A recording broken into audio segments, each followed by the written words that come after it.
We constantly receive mail telling us that there's more than Marvel, DC, and Image out there. We know. You want it, you got it. It's a Fringe Fest, Charlie Brown. I'm Phil Intro, and I promise that the word Spawn will not be in this show. Hi, I'm Tia, guest hosting in LA, here at Hidden Treasures in Topanga Canyon, home of the Fringe.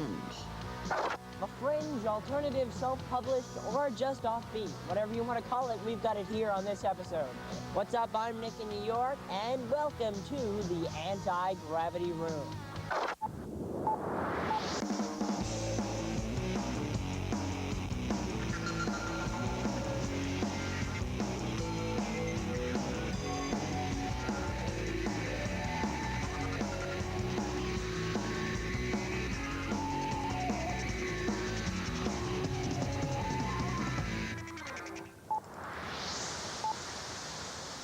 There are tons of independent-minded artists out there on the edges of the comic book world, writing about what they want to write about and not what'll sell. Peter Bagge satirizes the whole Generation X thing in his comic book, Hate. And you know what I hate is not having a tattoo. I like this one. Hello, my name is Peter Bagge. I'm a cartoonist and the creator of an alternative or underground comic book called Hate, which is mainly about a character named Buddy Bradley. Buddy Bradley is a very cynical, critical person, although his opinions, like mine, are always shifting and changing. My main influence, if I was to name one artist, would be Robert Crumb. He's probably the one that most inspired the whole underground comic movement. The difference between what's called small press or independent publishing and mainstream publishing generally is that with the small press, and especially if you're self-publishing, you could simply do whatever you want. So potentially and theoretically, much more interesting work would and generally does come out of small press or independent publishing. But even when I started Hate, there was very little interest in me as an artist. I was having a hard time convincing anybody to publish even just one or two stories by me, let alone giving me my own title. So Fantagraphics, it was actually their idea to publish me. It's been a problematic name just because of the political connotations of the word hate. So many people these days, and even more so overseas, associate it with right-wing or fascist politics. So that's been a little bit of a headache, but and causes some explaining. As to whether Hate is satirizing or celebrating Generation X, I'd say it does both. Definitely satirizes, but I'd say whenever you write about something, you're romanticizing or celebrating it in some way. One of the most influential underground cartoonists ever was Robert Crumb. Terry Zwigoff directed the wildly successful documentary on his life called, oddly enough, Crumb. It'll be out on video real soon. We checked in to see how the movie has affected widespread perception of the Fringe, and also to find out about his new projects. Sorry. I start with this one because it's probably the thing that I'm most well known for in the world. And couldn't see it for a long time on truck mud flaps. And I don't know why it caught the popular imagination, caused me nothing but headaches for 10 years after I drew it. Lawsuits and IRS problems. It was a nightmare just because of this stupid keep on trucking. So don't anybody ever come to me and say, hey, keep on trucking. I spend most of my time filling out tax forms, corporate returns, limited partnership returns, K-1s, 1099s. It's ridiculous. You don't get to spend any time. It's amazing anybody that has any success at all can follow it up with another film. You just get dragged down on all this nonsense, I got a lot of offers after the success of this Crumb film because it made a lot of money. I actually got a couple calls that were sort of ludicrous from people in Hollywood that wanted to do a dramatic version of the film Crumb. And I said, what do you mean a dramatic version? They said, well, we'll get somebody to play Crumb's mean Marine father, like James Caan or something. There's like a line right out of this Albert Brooks film. You ever see that Albert Brooks film where the guy says, I got two words for you, James Caan, as if, you get him in your movie and it's a go project. I just hung up on the guy. The scripts are just terrible. I read hundreds and hundreds of scripts, and they're all, it's like you see a film made by a film class, a film school thesis. They're very bland and generic, and that's how every one of these scripts And so I tried to option a couple of different books. There were a couple of Bukowski books I thought would make great films, but they were always controlled. And I kept coming back to this comic Dan drew called Ghost World, which appears inside 8 Ball. But I thought it was great. I thought that the dialogue was incredibly well written, and it was, you know, obviously very character-driven, which you should ask him about. It's kind of confusing to work on because I haven't actually finished the comic strip, and now I have to write a movie based on a story where I don't exactly know how it's going to end up. So I'm writing the movie and the comic strip at the same time, and they're actually two kind of similar but different stories. I would like to think that it is completely based in reality. I mean, a lot of the characters are composites of people I know. I try not to draw exactly directly on somebody just because I don't want to get beaten up. My greatest influence would be Robert Crumb, just because, you know, he invented the whole style of communication that I'm involved in. He sort of spearheaded the whole idea of just doing exactly what you want in the comics form, dealing with issues that you couldn't deal with anywhere else. And he saw the potential of the comic book as something that was really suited for personal expression.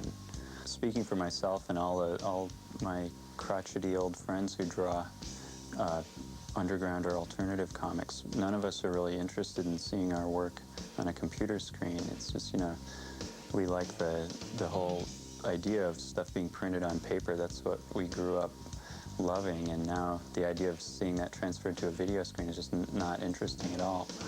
So I think rather than do that, I would probably just go into something else, you know, go into aluminum siding or something like that. After this, CD-ROMs and all the jelly you can eat.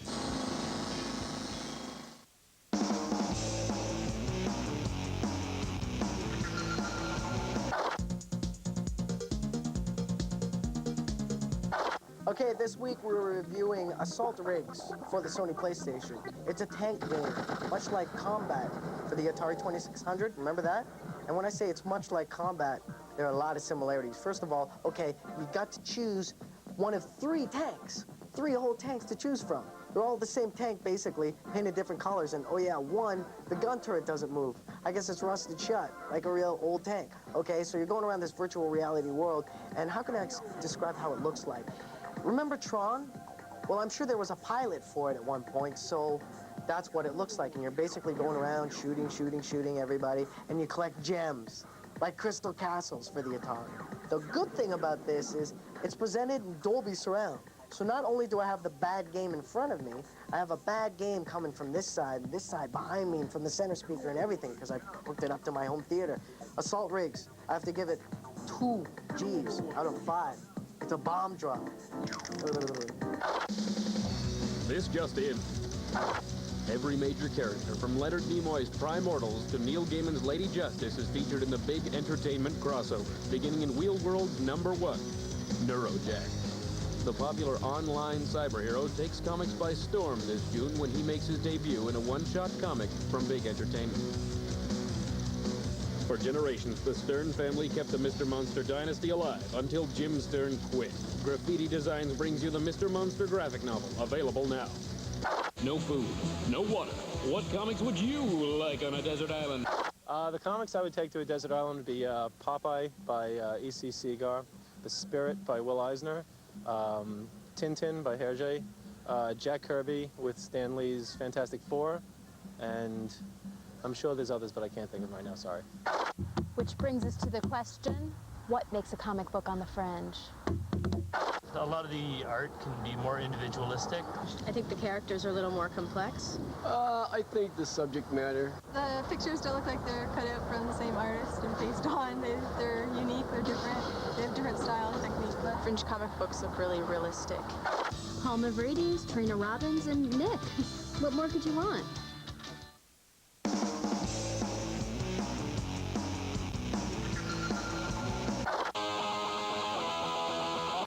Hey, what's up, fellow prep school rejects? I'm Nick in the center of Bohemia, Tompkins Square Park, with Comicopia, my 480th of a day, ranting like a loon over the latest comics for those whom sitting still is never enough. Yes, first up this week, we have a comic with those oh-so-desired family values by today's politicians. Well, maybe not, because this is Hate, number 22.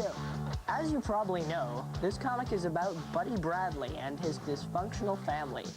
This dramatic installment shows Buddy's girlfriend and the Florence Nightingale relationship she has developed with Buddy's father. The story has many funny moments and an ending that breaks your heart. Any comic that can make you feel two emotional extremes in 27 pages has got to be something special. This is a great comic. It really represents what the Fringe is, and I give it 4 out of 5 Gs on the anti-gravity scale. Next up... Oh, never mind. Instead, we've got Dark Horse Presents, number 104. This is a comic devoted to showcasing new artists and new characters. In fact, most Dark Horse characters you see today made their first appearance in this institution for the arts. This issue features 4 short stories. The first is Rusty RazorClan, President of Neptune. This is an odd little story by Mike Mignola about an intergalactic hero and his adventures patrolling the highways of space. Dark Horse Presents is a wonderful opportunity for creators to show their new stuff, and I give it 3.9 Gs on the anti-gravity scale. Lastly, one of the highest praised independent books of today, 8 Ball, number 16. This is perhaps the definitive comic for the Fringe. It shows us just what an independent comic should be. Some thoughts an artist had, scribbled down in a stream of consciousness manner, and served up hot and fresh for us, the readers. This features a bunch of stories. One about a teen surviving the summer with his grandparents and communicating through messages in the sand to an unknown correspondent. Another story shows a guy obsessed with the year 1966. Why? Why not? That's the point of comics like these. And that's our lesson for today, class. Independent comics are a great forum for open discussion of real issues without those stuffy editors and multinational corporations getting in the way. This is a great book, and I give it 4 out of 5 Gs on the anti-gravity scale. From the East Village, I'm Nick Schoolar. Palmer Verides is a riddle, trapped in an enigma, surrounded by a puzzle, covered in rich, creamy caramel and dipped in a chocolatey coating. And he had this to say, ow! Oh, probably my main influence as an artist, a creator, and human being has been the work of Ernie Bushmiller and his excellent comic strip Nancy, which is so stripped down and devoid of all content that I found it an endless and bottomless source of inspiration. I've been working on the Freak Brothers, the Fabulous Furry Freak Brothers, with Gilbert Shelton as his co-author and co-artist for the last 17 years. I'm often asked if the Freak Brothers are real people, and I can't imagine that they are, because if any real person tried to do what those jokers go through, they'd probably be dead 15 different ways by now. I was first approached by the Church of the Subgenius and its leader, J.R. Bob Dobbs, in the late 70s, and asked to join their crusade for world domination. One of the basic tenets of the church is quit your job and slack off, and that sounded pretty good to me. So now I sit on the board of directors of the church and serve as its chief graphic designer, and one of my main tasks is to police our organization, one of the world's fastest growing religions, against all hints of cuteness or niceness. Very informally, I was asked at a party at a comic convention by an editor at one of the major companies, what would I do with a Batman comic? And I thought about it a second. I said I'd do the best Batman comic that it's ever been seen, but it would probably destroy all merchandising power of the character. And that was enough for that editor. They withdrew that offer.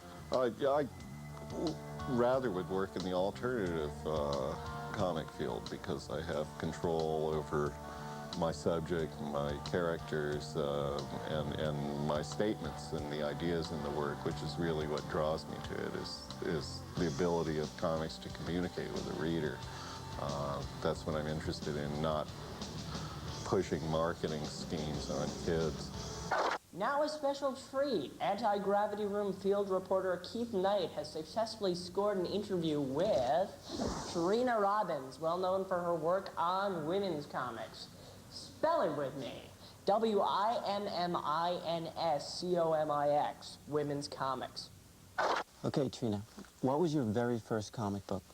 My first comic book, in 1970, I put together the first all-woman comic ever in the whole world.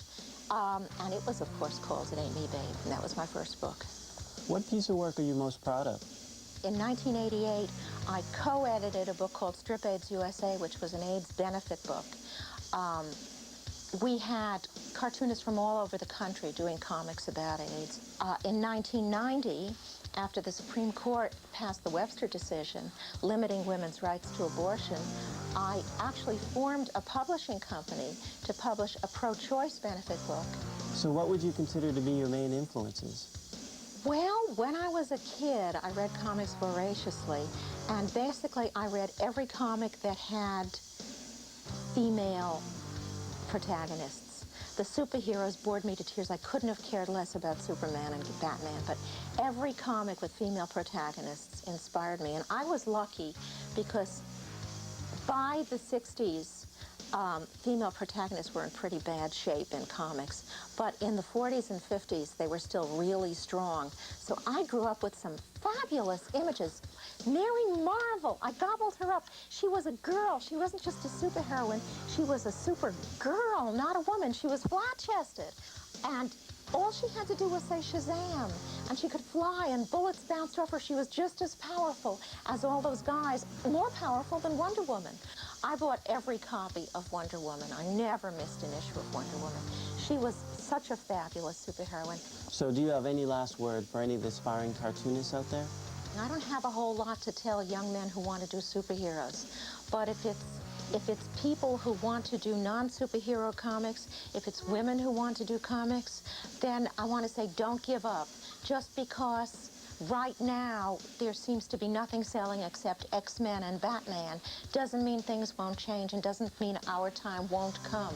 But if we've all given up and if we've all taken day jobs, we won't be there to draw the comics we want when everyone gets sick of superheroes. Small press comics seem to be undergoing a renaissance these days. There's lots of little guys instead of a few big guys. Last Gasp Comics is one of those publishers, and Ron Turner is the man in charge. I'm Ron Turner, and I have a company called Last Gasp, which has been in business since 1970.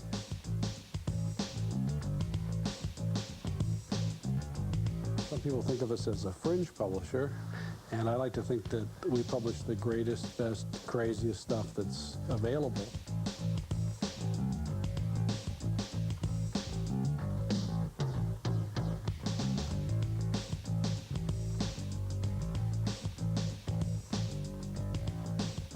When we first started, we had a meeting with all the artists when I did Slow Death Funnies #1.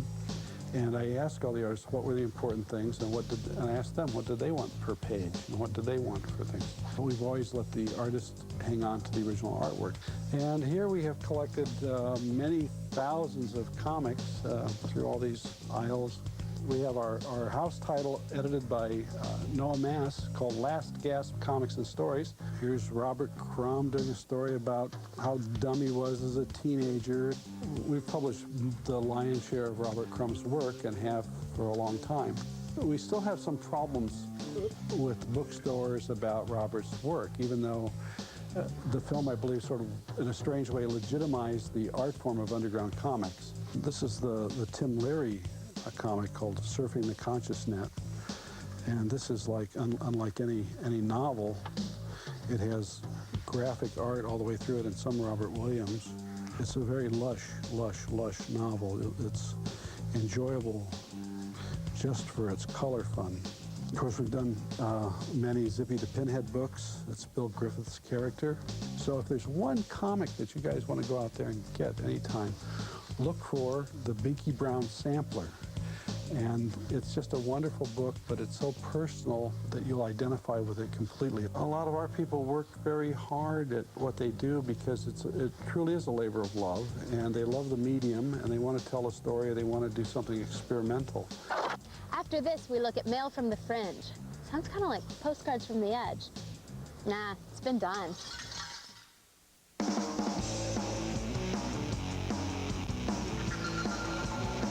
Well, it's time for a walk through the mailbag, so put on your boots. Let's see. Colin White at the University of Ohio writes, if they had the power of the Beyonder, what would the hosts of Anti-Gravity do? Good question. But Nick already had the power of the Beyonder. He just traded him in for some really cool pants. Eric Martinez from Albuquerque, New Mexico writes, your show is the greatest show ever known to mankind. Phil rules. Thank you very much. But why are you guys always dissing Sailor Moon? It's the best cartoon around. Well, Eric, we diss Sailor Moon out of love. And to make it up to you, in the next episode, we're going to cover the new character, Sailor Uranus. What we'd like to know is, who is the best artist in the comics industry? Do I really look like that? Well, another series of exciting questions answered, so keep sending us your mail and maybe we'll come back to the Fringe for another round in the future. You know, I've been looking for a star-spangled suede vest, but, you know, maybe they can get rid of these things. I'm not saying that. That tattoo done yet? That's not Sailor Moon.